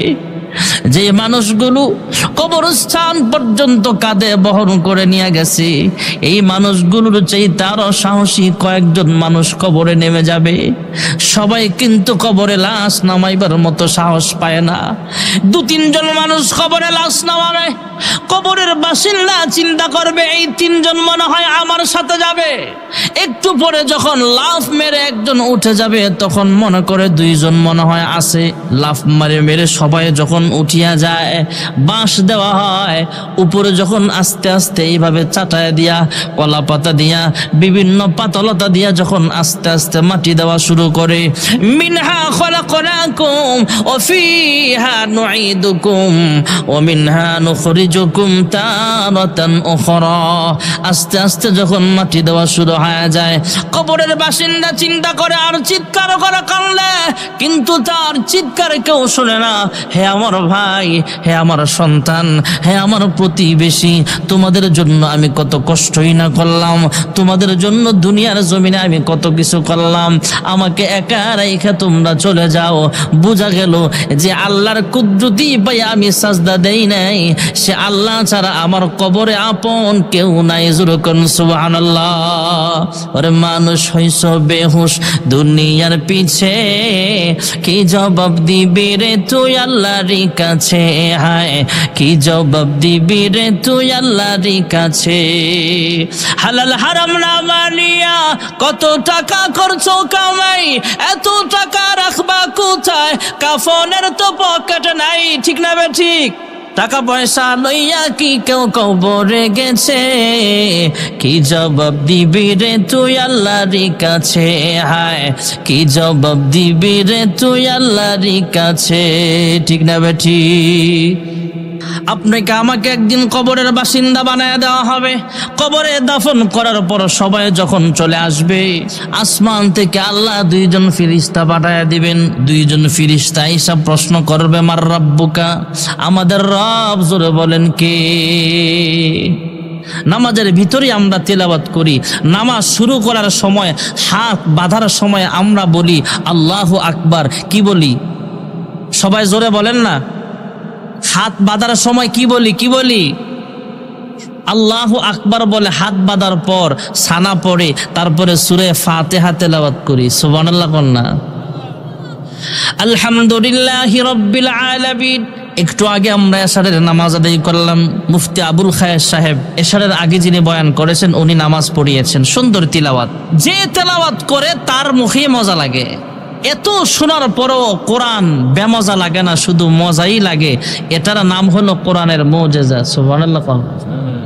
এবানি সকলের নয় শুধু মুমিনের, যারাই চলবে মেনে ফল পাবে কোরআনের। ঘরে বলো কি বারাস্তে বলো, অশান্তি দূর করে শান্তি আনে সমাধান। ঠিক না বেঠি? আমরা যখন তেলাওয়াত করি আলহামদুলিল্লাহি রাব্বিল আলামিন, আলহামদু অর্থ হলো সমস্ত প্রশংসা। মহান আল্লাহ রাব্বুল আলামিন নামাজি বান্দা বান্দিকে প্রশ্ন করে লিমানিল হামদ, হে বান্দা বান্দি নামাজে দাঁড়িয়ে বলতেছো আলহামদু, তথা সমস্ত প্রশংসা কার জন্য করতেছো? তখন আমরা জবাব দেই লিল্লাহ। আল্লাহ আবার প্রশ্ন করে, আমরা জবাব দেই রাব্বিল আলামিন। আল্লাহ আবার প্রশ্ন করে, আমরা জবাব দেই আর রহমানির রহিম। আল্লাহ আবার প্রশ্ন করে, আমরা জবাব দিই মালিক ইয়াউমিদ্দিন। যিনি কিয়ামত দিবসের মালিক তিনি হলেন রহমানুর রহিম। যিনি রহমানুর রহিম তিনি হলেন রব্বুল আলামিন। যিনি রব্বুল আলামিন তিনি হলেন আল্লাহ। সে আল্লাহর জন্য প্রশংসা। সুবহানাল্লাহ। সমস্ত প্রশংসা কার? গাছ দেখতে কত সুন্দর, পাহাড় দেখতে কত সুন্দর, নদী নালা দেখতে কত সুন্দর, সমুদ্র সৈকত দেখতে কত সুন্দর। আমাদের পাশের রাষ্ট্র ভারত, ভারতের হিমালয় পর্বত দেখতে কত সুন্দর, মেঘালয় পাহাড় দেখতে কত সুন্দর। হে মানুষ, আপনার আমার চেহারা দেখতে কত সুন্দর। যে আল্লাহ আমাকে আপনাকে বানিয়েছেন সে আল্লাহ জানি দেখতে কত সুন্দর। তোমার সৃষ্টি যদি হয় এত সুন্দর, না জানি মাওলা তুমি কত সুন্দর। জোরকন সুবহানাল্লাহ। সমস্ত প্রশংসা কার? আলহামদুলিল্লাহি রাব্বিল আলামিন। এখানে রব আছে না নাই? ফেরেশতারা প্রশ্ন করবে মার রাব্বুকা, আর নামাজি বান্দা শুরুতেই তেলাওয়াত করে আলহামদুলিল্লাহি রাব্বিল আলামিন। এখানে রব আছে না নাই? সূরা ফাতিহার সাথে একটা সূরা মিলাইলাম, এরপরে আমরা আল্লাহু আকবার বলে রুকুতে গেলাম। 3 বার 5 বার বা 7 বার বলা সুন্নাত। সুবহান রাব্বিয়াল আযীম, সুবহান রাব্বিয়াল আযীম। এখানে রব আসেনি? সামি আল্লাহু লিমান হামিদা, রব্বানা লাকাল হামদ। এখানে রব আছে। আল্লাহু আকবার বলে সাজদায় গেলাম। সুবহান রাব্বিয়াল আ'লা, সুবহান রাব্বিয়াল আ'লা, সুবহান রাব্বিয়াল আ'লা। এখানে রব আছে না নাই? 5 ওয়াক্ত নামাজি বান্দা বান্দি দাঁড়ায় রবের আলোচনা, রুকুতে যায় রবের আলোচনা, রুকু হতে সোজা হয়ে দাঁড়ায় রব, সাজদায় যায় রব। বারবার রবের আলোচনা করার বরকতে আল্লাহর হাবিব বলেন নামাজি বান্দা বান্দির 2 নম্বরের পুরস্কার হলো কবরে যখন ফেরেশতারা প্রশ্ন করবে মার রাব্বুকা, এই নামাজি বান্দা বান্দি জবান দিয়ে আল্লাহ সহজেই বের করে দিবেন আমার রব একমাত্র। জোরে বলেন কে? নামাজি বান্দা বান্দির অনেক পাওয়ার থাকবে ভাইয়েরা আমার।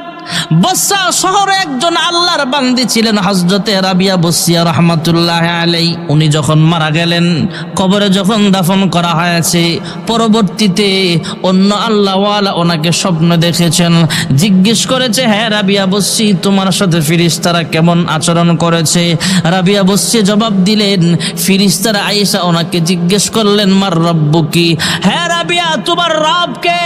রাবিয়া বসরিয়া তিনি যে একজন আল্লাহ বান্দি ছিলেন, তিনি উল্টা ফেরেশতাদের জিজ্ঞেস করছেন হে ফেরেশতারা রে তোমাদের রব কে? সুবহানাল্লাহ। কন্যা এমনি এমনি হয় নাই, অবশ্যই তার আমলটা এমন ছিল। রাবিয়া বসরির একটা ছোট্ট কথা না বললেই নয়, যেহেতু এটা মহিলা মাদ্রাসার মাহফিল ভাইয়েরা আমার। একদিন রাবিয়া বসরিয়া রাহমাতুল্লাহি আলাইহি উনি আল্লাহর রাস্তায় একটা রুটি দান করে দিলেন। মেহমান আসছে, মেহমানকে একটা রুটি এইভাবে দান করে নাই, তথা মেহমানকে না খাওয়ায় নিজেও খায় নাই, মেহমানকেও খাওয়ায় নাই। ভিক্ষুক যখন দুয়ারের সামনে দাঁড়ায় বলেছে, আল্লাহর ওয়াস্তে কিছু ভিক্ষা দাও। ও আম্মাস সাইলা ফালা তানহার, হযরতে রাবিয়া বসিয়া ভিক্ষুককে ফিরায় দেয় নাই, মেহমানরাও খাওয়ায় নাই, নিজেও খায় নাই। একটা রুটি আল্লাহর ওয়াস্তে ভিক্ষুককে ভিক্ষা দিয়া দিছে। সুবহানাল্লাহ। এভাবে যখন একটা রুটি দিয়া দিল অথবা দুইটা রুটি দিয়া দিল, দেওয়ার পর হঠাৎ করে পাশের বাড়ি থেকে রুটি পাঠায়া দিছে। পাশের বাড়ির একজন মহিলা রাবিয়াকে মেহমানদারি করার জন্য রুটি পাঠাইছে 18টা। কয়টা? 8টা। আর উনি রাবিয়া বসিয়া ভিক্ষুককে দিল দুইটা রুটি। কয়টা রুটি? 2টা। দিল 2 রুটি, আসছে 18টা। রাবিয়া বসি বলে, এটা আমার রুটি না, চলে যাও।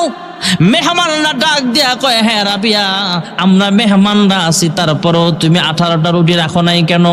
কয়, তোমরা বুঝবা না, এই রুটি আমার না, অন্য লোকের হতে পারে। একটু পরে সেই দাসী আবার আসলো রাবিয়ার কাছে 20টা রুটি নিয়ে। রাবিয়া বসি 20টা রুটি গ্রহণ করলো। এবার মেহমানরা জিজ্ঞেস করে, হ্যাঁ রাবিয়া, 20টা রুটি তোমার হলো কেমনে? রাবিয়া বসি ডাক দেয়া বলে, শোনেন, আমি আল্লাহর ওয়াস্তে ভিক্ষুককে 2টা রুটি দান করেছিলাম। রুটি যদি আল্লাহর পক্ষ থেকে আমার কাছে চলে আসে, তাহলে একটা রুটি 10টা রুটির সমান। ভাইরা আমার, বন্ধুরা আমার, আল্লাহর রাস্তায় 1 টাকা দান করলে 10 টাকার সমান সওয়াব। সুবহানাল্লাহ। তাহলে আমি রুটি দিলাম 2টা, আমি পাইলাম 18টা। এটা আমার হতে পারে না, রুটি হলে 20টাই হবে। যখন 20টা রুটি আসছে তখন বুঝছে এটা আমার রুটি।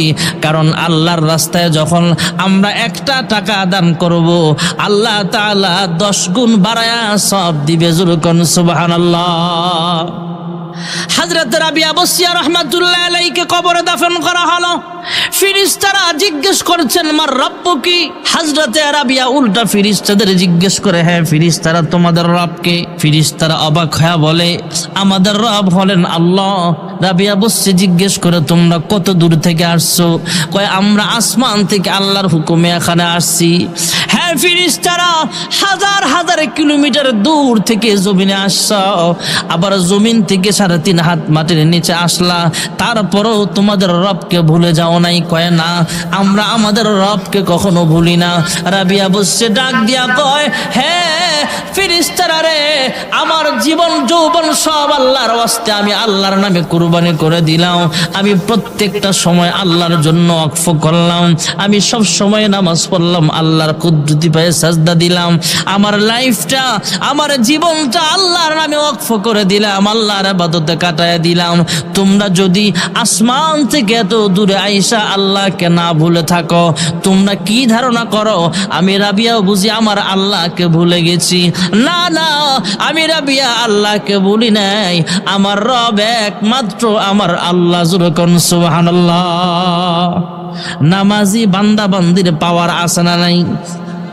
আল্লাহর হাবিব বলেন, নামাজি বান্দা বান্দির 2 নম্বরের পুরস্কার হলো, কবরে ফেরেশতারা যখন প্রশ্ন করবেন, মার রাব্বুকা, ফেরেশতাদের প্রশ্নের জবাব আল্লাহ তাআলা সহজ করে দিবেন।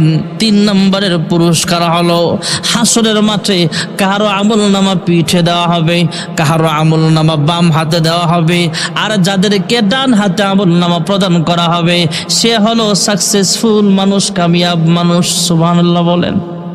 فأما من أوتي كتابه بيمينه فيقول هاؤم اقرءوا كتابيه إني ظننت أني ملاق حسابيه فهو في عيشة راضية في جنة عالية। আল্লাহর হাবিব বলেন, নামাজি বান্দা বান্দির 3 নম্বরের পুরস্কার হলো ডান হাতে আমলনামা প্রদান করা হবে। সুবহানাল্লাহ। আর 4 নম্বরের পুরস্কার হলো ফুলসিরাতের পুল, 30,000 বছরের রাস্তা। ভাইয়েরা আমার, আমরা যেই ব্রিজ পারলাম, চর সিন্ধু ব্রিজ, এই ব্রিজের নিচে আছে বালু তথা মাটি আর পানি আছে। আর হাসরের মাঠ থেকে যখন মানুষ জান্নাতে যাবে, ফুলসিরাত, এই ফুলসিরাত থাকবে, এর নিচে থাকবে জাহান্নামের আগুন। আল্লাহর কোন বান্দা আস্তে আস্তে পার হবে, জাহান্নামের ভয়ানক আগুনের উপর দিয়া পোল পার হইতে যাইবে, জাহান্নামীরা তো জাহান্নামের আগুনে জ্বলবে। আর যাদের আমল দুর্বল আস্তে আস্তে যাওয়ার সময় অনেক ভয় পেয়ে যাবে। আর যেই ব্যক্তি 5 ওয়াক্ত নামাজ সময় মতো আদায় করবে, আল্লাহর হাবিব বলেন 4 নম্বরের পুরস্কার হলো ফুলসিরাতের পুল, 30,000 বছরের রাস্তা মুহূর্তের মধ্যে চোখের পলকে আল্লাহ পার করার ব্যবস্থা করে দিবে। নামাজি বান্দা বান্দির 5টা পুরস্কারের 1 নম্বরের পুরস্কার হলো দুনিয়ার জমিনে মহান আল্লাহ রাব্বুল আলামিন রিজিকের অভাব দূর করে দিবেন। 2 নম্বরের পুরস্কার হলো কবরে ফেরেশতাদের প্রশ্নের জবাব আল্লাহ সহজ করে দিবেন। 3 নম্বরের পুরস্কার হাসরের মাঠে ডান হাতে আমলনামা প্রদান করা হবে। 4 নম্বরের পুরস্কার পুলসিরাত 30,000 বছরের রাস্তা চোখের পলকে আল্লাহ পার করে দিবেন। আর 5 নম্বরের ভিআইপি পুরস্কার হলো ইন্নাল্লাযীনা আমানু ওয়া আমিলুস সালিহাতি কানাত লাহুম জান্নাতুল ফিরদাউসি নুজুলা। আল্লাহ তাআলা বলেন, নিশ্চয়ই যারা ঈমান আনবে, নেক আমল করবে, তাদেরকে বিনা হিসাবে জান্নাতুল ফিরদাউসের মেহমান বানায় দিবে। তাহলে আমাদের সকলকে 5 ওয়াক্ত নামাজ দরকার আছে না নাই? ঈমানের পরে সবচেয়ে গুরুত্বপূর্ণ আমল হলো 5 ওয়াক্ত। শুধু পুরুষের জন্য না মহিলাদের জন্য? এই জন্য এখানে মহিলা মাদ্রাসা করা হয়েছে। পুরুষদের যেমন দ্বীন ইলম শিক্ষা করা ফরজ, নারীদের উপরও দ্বীন ইলম শিক্ষা করা ফরজ। দোয়া হয়ে যাবে অল্প সময়ের ভিতরে। কে আছেন যে হুজুর আমি মাদ্রাসার জন্য 1000 টাকা? মাতুল্লিল আলামিন মক্কা থেকে হিজরত করে যখন মদিনায় চলিয়া যায়, কাফের বেঈমানরা মদিনা নামক রাষ্ট্রটাকে আঘাত করে ওরা মদিনা রাষ্ট্রটাকে দুলিশাত করে দিবে। মদিনা নামক রাষ্ট্রটাকে ওরা দুলিশাত করে দিবে। মদিনাবাসীদেরকে হত্যা করা হবে। মুহাজির যেই সাহাবায়ে কেরাম মক্কা থেকে হিজরত করে মদিনায় গেছে, এদেরকেও দুনিয়া থেকে বিদায় করে দিবে। এমন ওরা সেনাবাহিনী নিয়া কাফের বেঈমানরা ঐক্যবদ্ধ হইয়া মদিনার পথে রওনা হয়ে গেলে, মদিনার কাছাকাছি একটা জায়গা হলো বদরের প্রান্তর। আল্লাহর হাবিব রাহমাতুল লিল আলামিন সাহাবায়ে কেরামদেরকে জিজ্ঞেস করছেন, হ্যাঁ সাহাবায়ে কেরাম, কাফেররা আসতেছে, বদরের প্রান্তরে যুদ্ধ সংগঠিত হবে। মুসলমানদের পক্ষ থেকে মুহাজির সাহাবায়ে কেরামদের মধ্য থেকে একজন সাহাবী দাঁড়ায়া বলে, ইয়া রাসূলুল্লাহ, ইয়া হাবিবাল্লাহ, ঘর ছাড়লাম, বাড়ি ছাড়লাম, সব কিছু ছাইরা আমরা মদিনায় চলে আসলাম হিজরত করে। এখন যেহেতু মদিনায় শান্তিতে বসবাস করতে পারছি না, আপনি শুধু অনুমতি দেন, কাফেরদের বিরুদ্ধে আমরা যে যা আছে সব কিছু নিয়ে মাঠে নামতে রাজি আছি। সাহাবায়ে কেরামদের মধ্যে যারা আনসারী সাহাবী, এদের মধ্য থেকে একজন সাহাবী দাঁড়ায়া বলে, ইয়া রাসূলুল্লাহ, ইয়া হাবিবাল্লাহ, ওগো আল্লাহর হাবিব, ভয় পাবার কোনো কারণ নাই। আমরা 313 জন সাহাবী প্রস্তুত হয়ে গেলাম, আপনার সামনে পিছনে ডাইনে বামে চতুর্দিকে দাঁড়ায় গেলাম। আমাদের শরীরে বিন্দু পরিমাণ রক্ত থাকা অবস্থায় আপনার শরীরে কোনো আঘাত লাগতে দেওয়া হবে না। যুবকন সুবহানাল্লাহ। মক্কার মানুষ পয়গম্বরকে বাঁচতে দিবে না, আর মদিনার মানুষ পয়গম্বরকে নিজের জীবন গেল আল্লাহর হাবিবের গায়ে আঘাত লাগতে দিবে না। সুবহানাল্লাহ বলেন।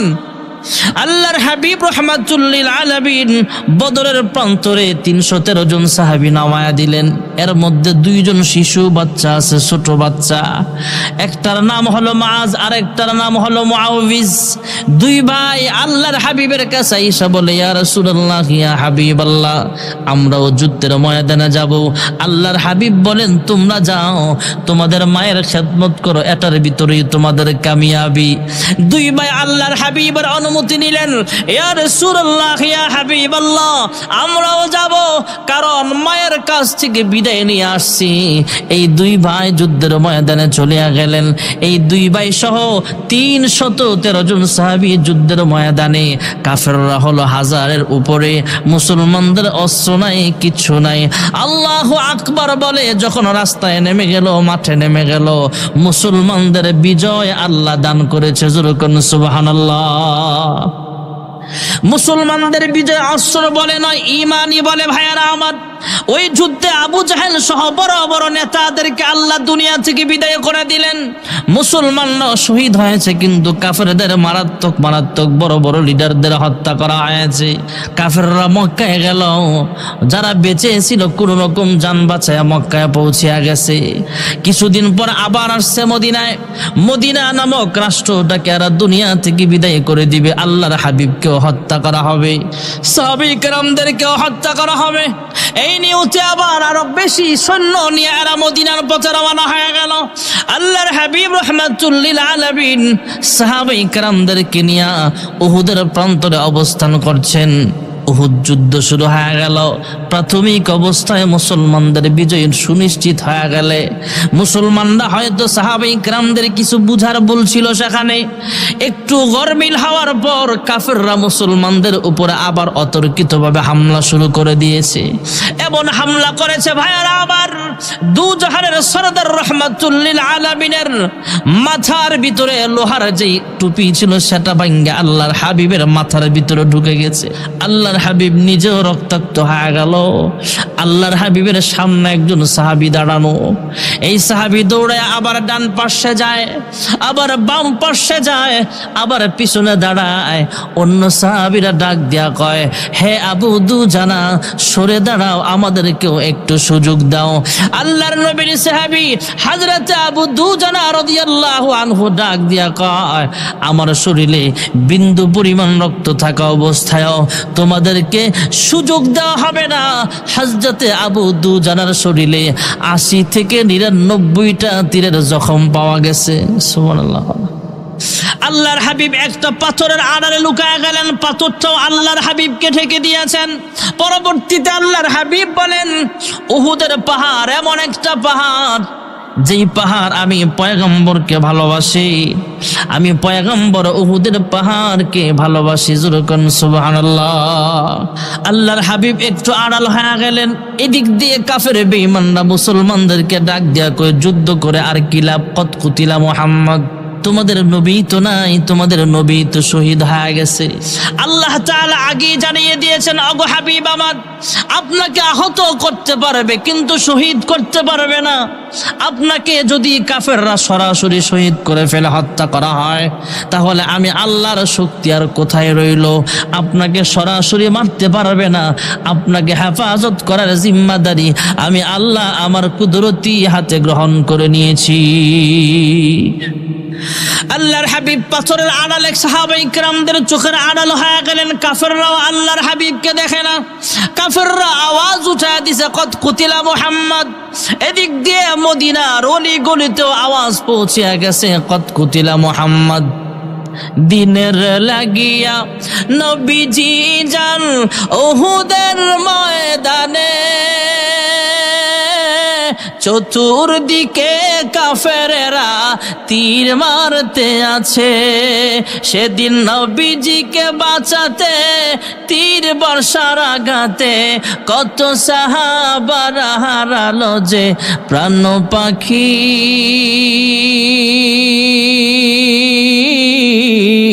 আমরা যে তার আদরের উম্মত, উম্মতের করলাম কি? শুনিয়া সে সংবাদ এক মুসলিম মহিলা পাগল হয়ে ছুটেছে। কাফেরেরা বলছে, তোমার পতি পুত্র সবাই মারা গেছে। মহিলা বলছে, চাই না তা শুনতে, বলো কেমন আছে আমার দয়াল নবী। আমরা যে তার আসলের উম্মত, উম্মতের করলাম কি? আমরা যে তার মোহাব্বতের উম্মত, কয়দিন কেন্দেছি। কাফেররা আওয়াজ উঠায় দিছে, কত কুতিলা মুহাম্মদ। মদিনার অলি গলি দিয়ে একজন আনসারী মহিলা রওনা হলেন উহুদের ময়দানের দিকে। পথিমধ্যে কাফেররা ডাক দিয়া কয়, মহিলা কোথায় যাও? উহুদের ময়দানে যাই, যায় লাভ নাই, তোমার স্বামী যুদ্ধের ময়দানে শহীদ হয়ে গেছে। মহিলা তারপরও থামে না, দৌড়ায় আর দৌড়ায় উহুদের পাহাড়ের দিকে দৌড়াচ্ছেন। কিছু পথ যাওয়ার পরে আবার ডাক দিয়া বলা হলো, মহিলা কোথায় যাও? উহুদের ময়দানে যাই, যায় লাভ নাই, তোমার সন্তান শাহাদাত বরণ করে ফেলেছে। মহিলা ডাক দিয়া কয়, আমার স্বামী শহীদ হয়েছে, অসুবিধা নেই, আমার সন্তান শহীদ হয়েছে, অসুবিধা নেই, আমার স্বামীর সংবাদ দেওয়ার দরকার নাই, সন্তানের সংবাদ শুনবার আসি নাই, আমাকে খবর দাও আল্লাহর হাবিব এখনো উহুদের ময়দানে জিন্দা আছে কিনা। আল্লাহর হাবিব যদি জিন্দা থাকে, আল্লাহর হাবিবের চেহারার দিকে তাকায়া আমার স্বামী আর সন্তানের সব কষ্ট মুহূর্তের মধ্যে আমি ভুলে যাব। এদিক দিয়ে কাফেররা যখন যুদ্ধের ময়দানে বলে ফেলেছে কদ কুতিলা মুহাম্মদ, মুসলমানদের মনোবল হারায় ফেলেছে। ওমরের মতো মানুষ যুদ্ধ ছাইরা বলে, হ্যাঁ কাফেরেরা, যে নবীর জন্য আমি এত যুদ্ধের ময়দানে যুদ্ধ করার জন্য আসলাম, সেই নবী যদি না থাকে তাহলে আমার যুদ্ধ করে কি লাভ? আমি ওমর বাঁচতে চাই না, যা আমার আর আমার মার। ওমরের মতো মানুষটাও সেদিন এইভাবে যুদ্ধের হাল ছেড়ে দিয়েছে। কয়েকজন সাহাবী আল্লাহর হাবিবকে তালাশ করে বের করলেন। আল্লাহর হাবিব রাহমাতুল্লিল আলামিনকে তালাশ করে বের করা হলো। আল্লাহর হাবিবের কানে কানে শোনায়া দেওয়া হলো, ইয়া রাসূলুল্লাহ, ইয়া হাবিবাল্লাহ, মুসলমান সেনাপতি যারা যুদ্ধের ময়দানে যুদ্ধ করছিলেন, আল্লাহর হাবিব দুনিয়াতে নাই, আল্লাহর হাবিব শহীদ হয়ে গেছে, এমন কথা যখন তাদের কানে পৌঁছিয়া গিয়েছে, ওগো আল্লাহর হাবিব, মুসলমানরা মনোবল হারায় ফেলেছে, শুধু মায়ের খাইতেছে। ওগো আল্লাহর হাবিব, একটু দাঁড়ান, একটু সাহাবাই কেরামদেরকে আপনি ডাক দেন, আপনি জিন্দা আছেন, চেহারাটা দেখান।